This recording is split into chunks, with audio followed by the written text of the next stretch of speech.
Hello and welcome. Lawyers for the former US President Donald Trump have released the search warrant used to raid his Florida home. It could confirm the reason for Monday's search of Mr. Trump's Florida compound. Now, as you can imagine, we're only just getting this information right now. And just to re-emphasize, this is a slightly unusual thing, the unsealing of a warrant in the middle of an investigation. So what we're doing, as we see the lines come out, we will give them to you. One of the lines that we're seeing says that the Trump probe involves alleged violations of the potential, I should say, violations of the Espionage Act. That's according to one reading of the warrant. The warrant also authorized the collection of Roger Stone clemency document in search of Trump Florida home. And there have been plenty of background to this. You might remember that raid was conducted earlier in the week. The former president was served that warrant. And there's been plenty of speculation as to what that warrant would include. The Attorney General came out the other day and talked about why it was important for this investigation to go ahead and why he, Merrick Garland, personally signed off on the search. Mr. Trump has denied wrongdoing. Now, we're going to look to the US media as well, because the Wall Street Journal has reported that items removed by Federal Bureau of Investigation agents from Mar-a-Lago, the compound, include 20 boxes, binders of photos, and a clemency letter, as I said just now, written on behalf of the political strategist Roger Stone. Also recovered was information about the President of France. That's according to the Wall Street Journal, although it's unclear exactly what that refers to. The list shows that one list of documents marked TS/SCI,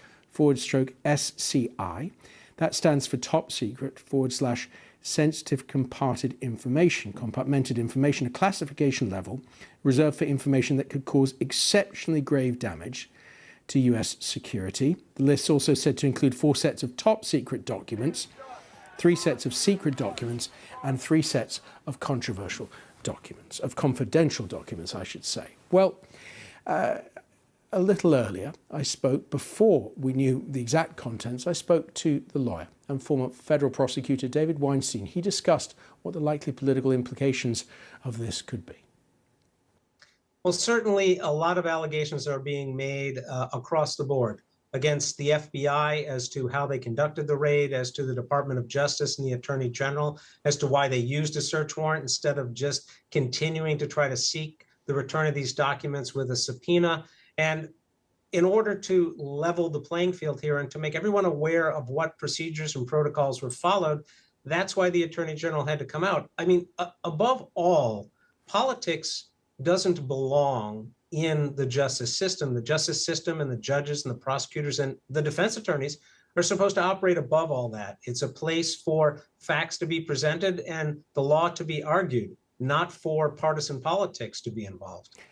And we're talking about warrants and redactions and documents. Is there any kind of timeline you can imagine or infer towards potential actual charges?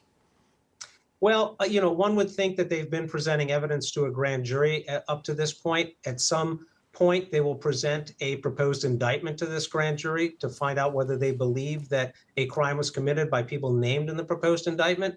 I think one thing that people aren't really concerned about or not looking at right now is that we have a general election coming up in November.